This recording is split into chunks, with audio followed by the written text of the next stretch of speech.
Hey, Firefighter Doug. Hey, how's it going, Firefighter Tom? Very good, very good. Good. Well, welcome to episode 3 of Those Fire Guys. What are we going to do today? Well, today we are at a nursing home, or what we refer to as a vulnerable occupancy. And we're just going to go have a look at their fire safety systems and do a little bit of a tour of the building. One of the first things we always got to do, sign in, make sure we have our masks on in place for everybody's safety. Obviously, we're here to make sure the building occupants are safe. So one of the unique aspects of this particular facility is that we have all 3 levels of care required for our seniors. We have independent living apartments, so seniors apartments where they live in, and no different than a regular apartment building, just all for seniors. We have a retirement residence in here where the residents have their own room. They come and go somewhat independently. They may require some care, but they don't require full-time nursing type care. We also have a long-term care aspect, a long-term care wing to this facility as well, where each section has different requirements under the fire code and different requirements under the Ministry of Health as well, where these facilities are regulated from. So a long-term care facility will require different practices than an independent living apartment building. We're within the entrance to the front lobby of the facility here. One of the first things we see when we come in, inside the front door, we have a fire alarm panel like we do in many other buildings, but we also have a fire hose cabinet. In this cabinet, we have a fire extinguisher and we also have a fire hose. And we have a standpipe as well. So if we have a response to this building, the occupants here have an opportunity, if they can, to use the extinguisher that's available right here. And there's also people that are trained to be able to use it. There's also a fire hose here and a water supply for our crews when they come in, if they need to use this. So everybody should know how to use an extinguisher. It's very, very intuitive. However, we do have training available, and we do train the staff and some of the occupants here to be able to use the extinguishers in case of emergency, should they need to. This little spot here, we're just going to illustrate a few things that we have to be able to keep the residents here safe. We have a fire sprinkler here. This building, throughout the whole building, is sprinklered, has full sprinkler coverage for the safety of the occupants. All through all the rooms, through all the common areas. In this open area, it's protecting everything underneath overhangs and that sort of thing. We have the elevators here. The elevators, because of the size of the height of the building, have automatic recall, so that when the fire alarm goes off, the elevators are unable to be used. They automatically recall to the main floor, and our firefighters have the ability to control the elevators with their key. We also have the alarm bell that rings, and these alarm bells are strategically placed through the whole building to give the occupants enough notice that they'll be able to hear the bell and evacuate as required. The area of the building we're standing in now, this is what's called the atrium. This is independent living. So out of the building code, this is classified as a Class C or just a residential occupancy. There may be also a section in here where it's classified as an assembly occupancy because of the number of people. That would be the eating area and the worship area that they have here. And as well with the long-term care and the retirement may be classified as healthcare in their building code classification. So each different classification for the under the fire code carries different requirements, and different requirements for not only fire protection but also for the documentation and training and practices that have to happen with staff and with residents. By fire code, you have to have a minimum of 1 fire drill annually. That's for the supervisory staff of the building itself, and all of the life safety measures, which we're going to have a look at, are in place. When we get to, though, the assisted living and the long-term care, there are a whole bunch of upgrades to the Ontario Fire Code, which requires monthly fire drills. We have to witness, as the fire department, 1 fire drill annually, and each section has to have a fire safety plan specifically laying out the requirements of each section. Individual concerns with different types of occupancy, with the ability of the residents and how they're able to self-evacuate. if somebody is in an independent living situation in the apartments, the expectation is that they can self-evacuate and they need little or no assistance to do so. As they may transition to more of a retirement or an assisted living situation, then that's when the expectation is that there has to be more staff available to assist with that, with that process.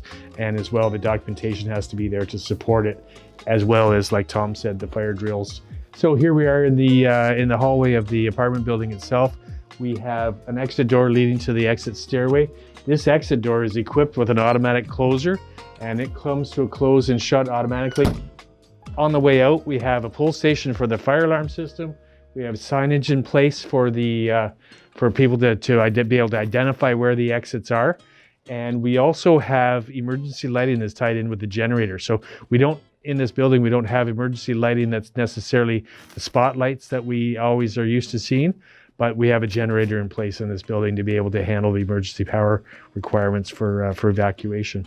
But because we're going from one building to another, this is a special separation or a closing point to where if a fire does occur, this section of the building is physically closed off from the other part of the building. In the event of an emergency, we want all the residents to make sure that they notify other residents in this building. So each apartment is individually has the smoke alarms to alert the occupant of an event in their own apartment. There's also heat detectors that are tied to the fire alarm system that will activate the general fire alarm system. However, prior to that, if the alarm hasn't gone off, or there's an emergency that hasn't been picked up yet by the fire alarm system, to pull the pull station and notify the occupants, it also, when the alarm is activated, it allows all these doors, fire separation doors, to close automatically by releasing the magnetic hold open devices. So we've now come down to the basement of the building.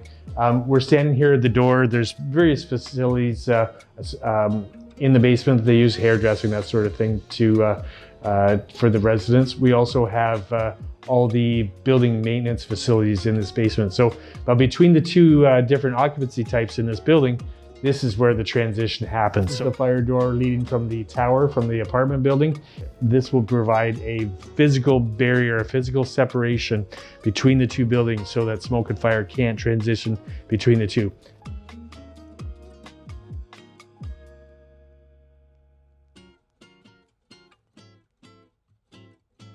So here we have the main fire alarm control panel. These are the electronic devices behind that.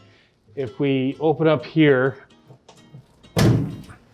this will show us all the systems in place and the controls to be able to silence the fire alarm system and reset it. It also illustrates all the different zones in play from the fire alarm system. There's also the carbon copy of this unit here, which is called the annunciator panel. It does the exact same job. Lets us know where the trouble signal's coming from, and what the annunciator panel does is it takes its cue from the main panel right here. So this is where all of the wires run to for all the pull stations, all the detectors, whether they be smoke, whether they be heat, everything runs here. Within the fire alarm itself, it does its own self-test. If any device isn't working, it shows up on the panel there as a maintenance trouble alarm. Any fire alarm system can't be serviced by just anybody. It has to be serviced by a licensed technician that's qualified to do so. Now, this building is protected with backup or generated power from an alternative source, so the building is never actually in the dark. So with this system, has the ability to also be fed off of the generator. This is a control module that the fire alarm is communicating with on a regular basis at certain set times through the 24 hours to make sure that the communication piece is still connected. So when we were at the school earlier, we went through and we were able to show you the sprinkler system. In this building here, the sprinkler system and all the main piping is in this room here. we have a sprinkler valve, right, or sprinkler head right here. We have a cage around this sprinkler head just to make sure that nothing happens to it. If it has the cage around it there, that we can protect it from being accidentally knocked, to make sure that if there is a water flow through the sprinkler system, that it activates the fire alarm system in tangent with that. So from here, what we're going to do, we're going to go upstairs. We're going to go into the retirement area and have a look at sort of the procedures and the systems in place for those folks there. We'll transition through the kitchen and over to long-term care from there. So this spot here, this is our what we call our Siamese, or our fire department connections. This is where the trucks would come and hook the hoses to supply water to the sprinkler system, to make sure that there's adequate pressure and water coming into the sprinklers to put out the fire and maintain the rest of the building. Across the way, there is the private hydrant to supply the fire truck when we're pumping into the building. So here we are in the assisted living area of the building. We have a layout of the floor layout of the building. This particular part of the building is only 2 floors. We've got an exit door leading to outside. It also leads with a stairway to going up to the 2nd floor. Okay. Each of the residence rooms is equipped with an automatic closer that again is tied into the fire alarm system, so that should the system activate, the doors would automatically close. This part of the building also, the staff is required by fire code to go through an annual witnessed fire alarm, so fire drill and evacuation. One of the other things that's required within a facility like this is that the management of the facility has to take a mandatory training course through the OFM to ensure that they understand their requirements under the fire code and with regards to building systems and building safety. This is the kitchen that supplies all the food for the entire building. What we're going to do is going to go in and make sure that everything in here is compliant with code, and have a look and see what's going on.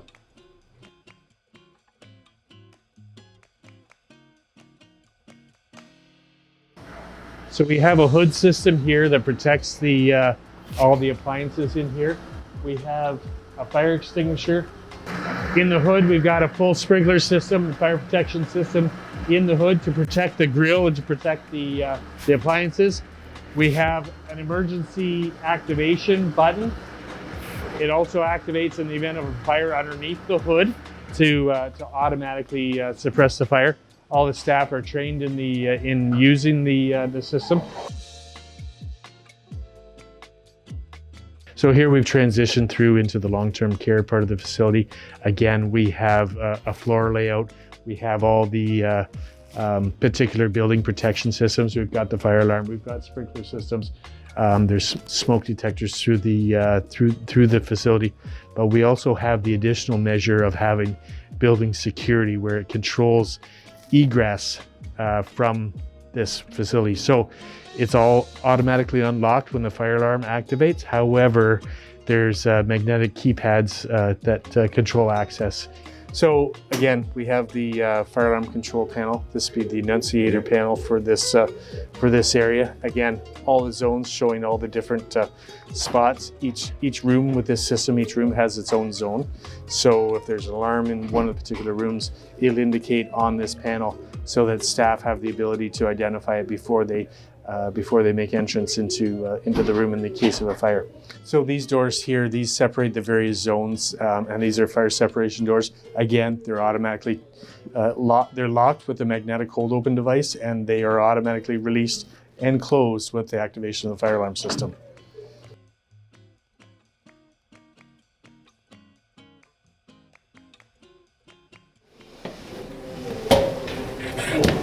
Out here in the main lobby, again, like many other buildings, we have to have an annunciator panel for the fire alarm system to show what's going on. So when incoming personnel, incoming crews are responding to an alarm, we have all these systems here in all the different zones, and it will indicate what's going on in each zone and where there's either an alarm or a trouble problem with the alarm.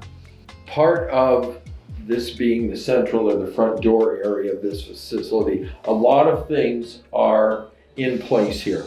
Not only the enunciator panel, but here's the call box for all the residents. The elevator. So if you've ever been in the elevator and you've seen emergency telephone, when you pick that up, here's the other end of the telephone to where you can talk to someone if you're in an elevator, if something's going on, or you can call up for help. And this is our lockbox, Doug. So inside this box, all of our crews have this is what we call a chub box. So all of our crews have the key for this box, and inside this box is all the keys, the main keys, and the to get into the master keys to get into all the places throughout this facility.